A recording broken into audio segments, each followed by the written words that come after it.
tapping into data gaps, and to fill those data gaps, we will set up very targeted in vitro and in silico testing. But even that kind of testing is reduced to the absolute minimum. And in order to achieve all of this, we have a quite elaborate toolbox available that essentially consists of three elements, namely human data and biological material, in vitro methods, whether or not combined with stem cell technology, and then very important is in silico methods, and then in particular artificial intelligence. So at the end of ONTOX, we want to deliver 6 of these NAMs, new approach or non-animal methodologies. So for each of these 6 case studies, I'm pretty sure that, well, you all know about NAMs, and you also know that this really depends on the context, if you will. So the way we actually see a NAM in ONTOX is an artificial intelligence-based strategy linked with a battery of in vitro assays and in silico tools for hazard prediction to be combined with customized exposure assessment for the sole purpose of human risk assessment. Now, this is a very lengthy and probably also a very abstract and even a bit of boring definition, but just to, you know, get a better idea of what it's all about, this is a visual representation of what these NAMs are all about. So you can see that it essentially consists of 2 main elements. At the left-hand side, you have the artificial intelligence system, and I will be coming back to this in a minute. And then in the middle, as well as on the right-hand side, there is the in vitro and in silico test battery. So in case of the in vitro test battery, obviously this is also linked with the cell culture system. And here again, we try to be as pragmatic as possible in ONTOX, because you all know that we have these very nice and very fancy systems, in vitro systems available today, like you know, microphysiological systems, chips, and so on and so forth, which are very, very convenient. But the main misconception here is that, you know, the complexity of the system would actually result in higher performance, which is absolutely not true.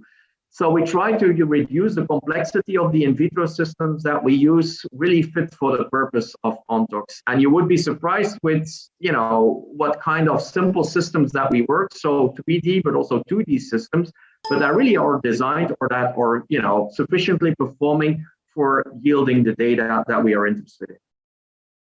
So as mentioned, which was already reflected in the title of the project, artificial intelligence plays a very important role in ONTOX. It's actually considered as a kind of the methodological cornerstone in ONTOX. I'm pretty sure that you know what artificial intelligence is all about, but just in a nutshell, we are using artificial intelligence in ONTOX for 2 applications. So the first one being the collection of data, in particular big data. And we are especially interested in data that relate to biology, toxicology, physical chemistry, and kinetics. And why is that? Well, because we do know that these are the important data streams for the triggers of systemic repeated dose toxicity. I remember that this is the priority in ONTOX. And for doing so, we retrieve those data from a broad variety of sources, which is mentioned on the slide. But of course, in reality, the main resource, I would say, are scientific papers.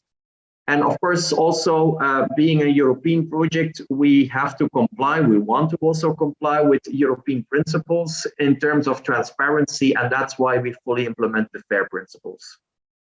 And then the second, and I would say the most challenging application of artificial intelligence in ONTOX is to use it for actual hazard identification or prediction.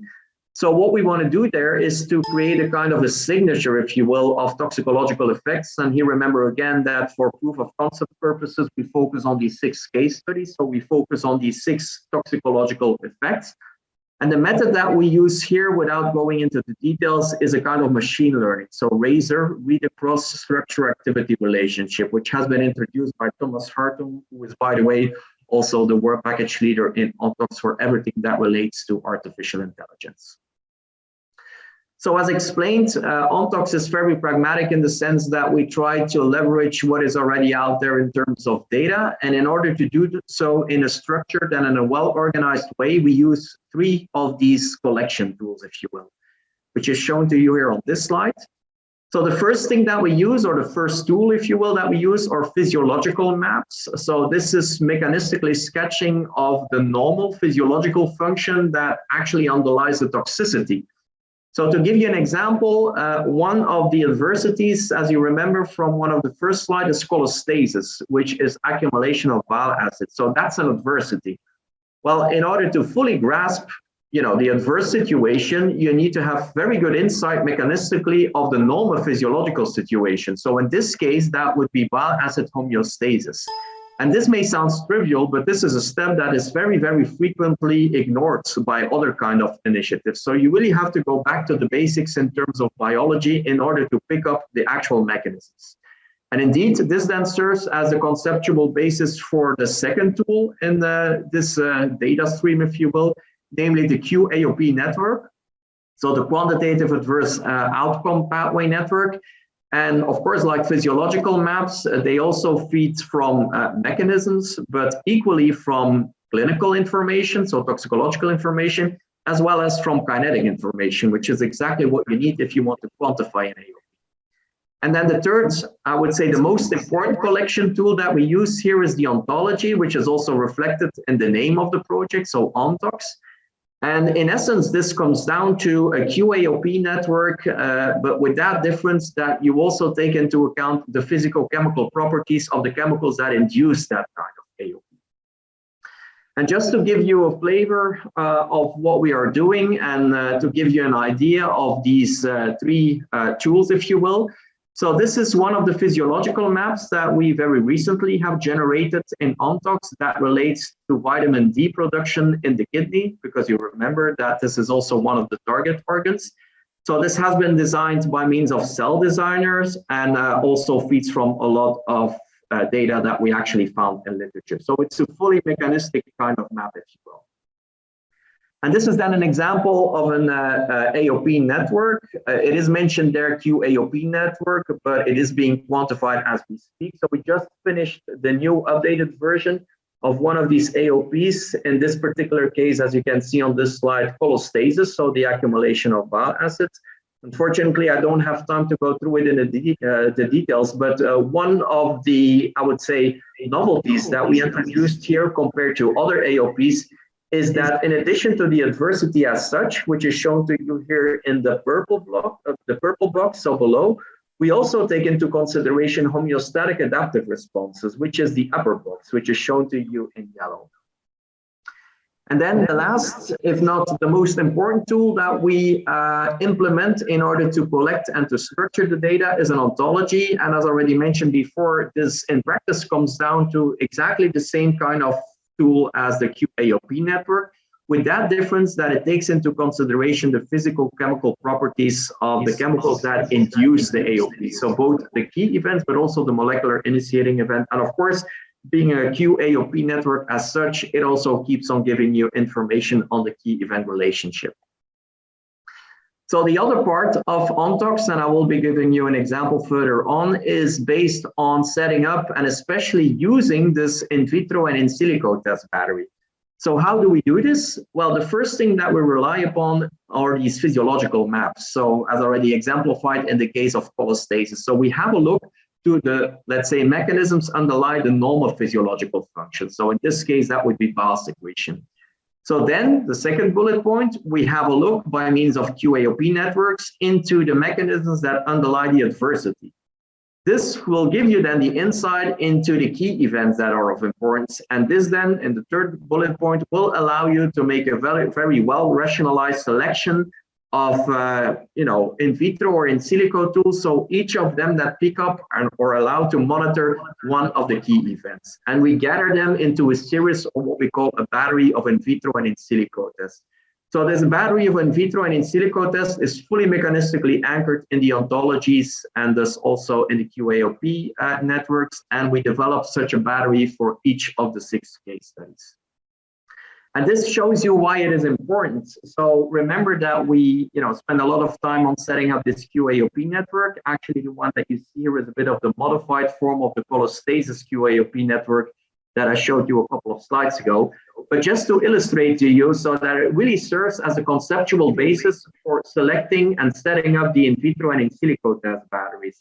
So for each of those, as exemplified, we try to select an existing assay that is already out there. So we don't want to invest too much time in setting up new assays. And you can really see from this slide that they can go very broad in nature. So we are talking about testing not only at the expression level, so translational, but also transcriptional level, but also, and if that is possible, preferably at the functional level, and even also kind of omics assays that we try to include here.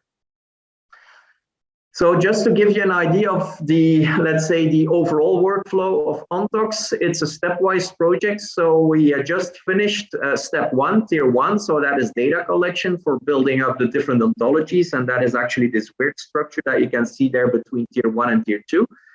So the ontology, as explained, not only serves as a basis for setting up the in vitro and in silico test batteries, but also, as is shown to you here on this slide, as one very important data stream for setting up the artificial intelligence system. So once that this is done, and then we are already in tier or step 3, well, this will then allow you to do hazard identification that then together with exposure assessment, which is kind of this weird structure, the circle, if you will, you can see below. Well, together, this will then enable you to do full-blown risk assessment. And actually, part of the novelty of ONTOX is that we step away from deterministic risk assessment, so the binary system, yes or no, towards probabilistic risk assessment. And of course, well, we want to make impact and we want to make sure that we have a legacy and that everything that we actually develop in ONTOX will be implemented. And that is exactly the reason why we already since day 1 of ONTOX are in continuous contact and collaboration with the end user. So that would be people in regulatory agencies, but also in industry. In addition to these steps, well, we also foresee 2 main stages, if you will, in ONTOX. So the first one is where we are still at. So that is developing all of these systems, the artificial intelligence system, but also the in vitro and in silico test battery. And of course, you want to do this by means of data-rich chemicals, so for which you know very well that they induce one of the 6 case studies and for which you have a lot of data available. The real deal, of course, will be in phase 2. So that would be the ab initio case studies. And that would be any case where you would have a chemical of which you don't have any data at all, but still you want to know whether or not it has the potential or the probability, I should rather say, to induce one of the toxicities. Or at best, you have only a couple of data. So how to deal with that? So the first thing then you want to do is to apply this artificial intelligence system that we are setting up in ONTOX. So you will benchmark it against the artificial intelligence system. And that will give you a probability of that chemical, whether or not to induce that kind of toxicity. So in case of low probability, well, basically what you can do then is to de-risk. So there's no further testing necessary.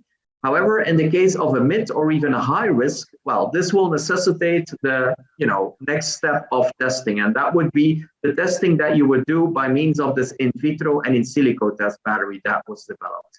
At the same time, there is exposure assessment going on, and altogether, this will allow you to do probabilistic risk assessment. And again, I already mentioned this is part of the novelty of ONTOX.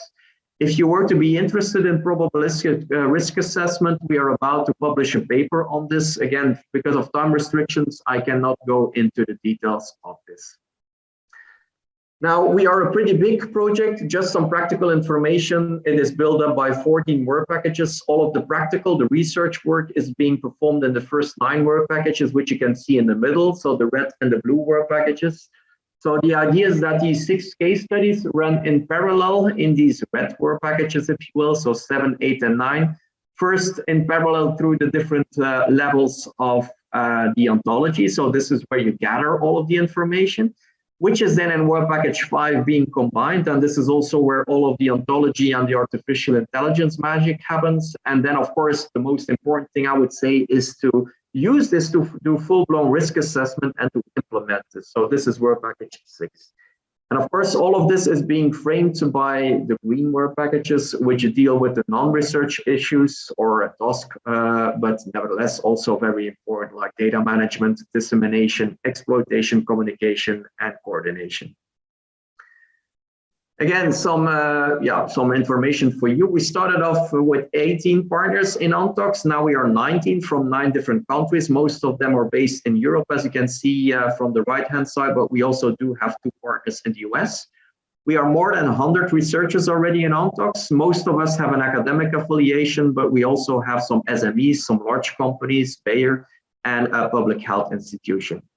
We are very fortunate to have a quite substantial budget available that was received from the European Commission. And we are even more fortunate to be supported by a very nice scientific advisory board. And you can see the members there. Some of you might be, well, familiar to you actually. So they have been selected in that way that they also have a very various or very different background. And this is exactly what we need, of course, in order to make sure that we generate some impact here in Ontox and that everything that we do gets implemented quite easily. So we have people from a regulatory background, but also from industry.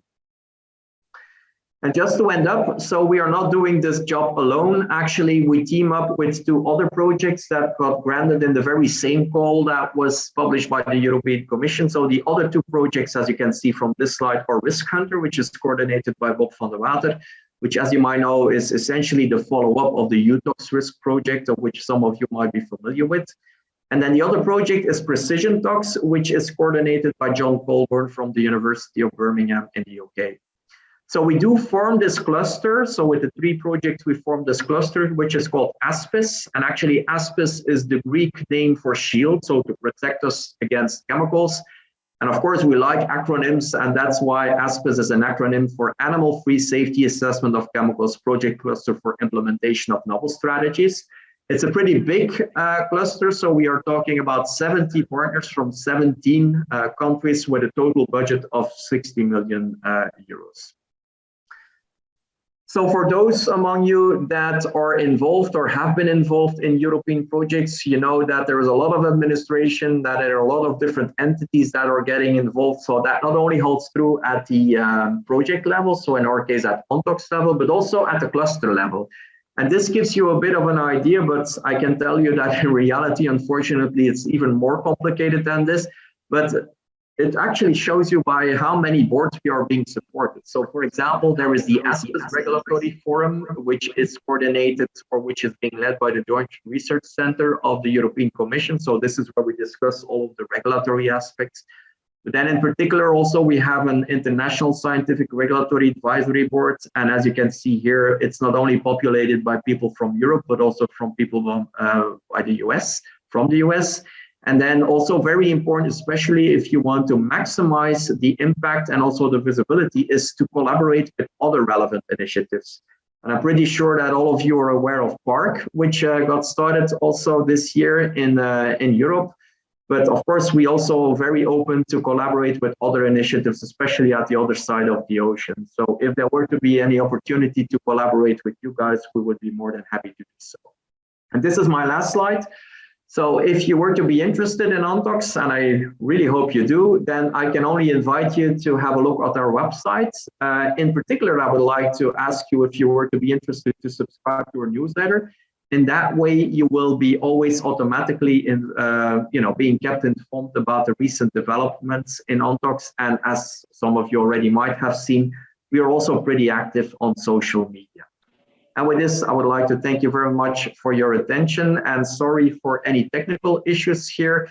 I would be very happy to answer any of your questions. And if it would not work out today technically, then please feel free to just drop me an email. You can see my email address here on this last slide. Thank you very much for your attention. Thank you very much, Dr. Vinken. We appreciate very much your contribution. And we have here recognition for you that we are going to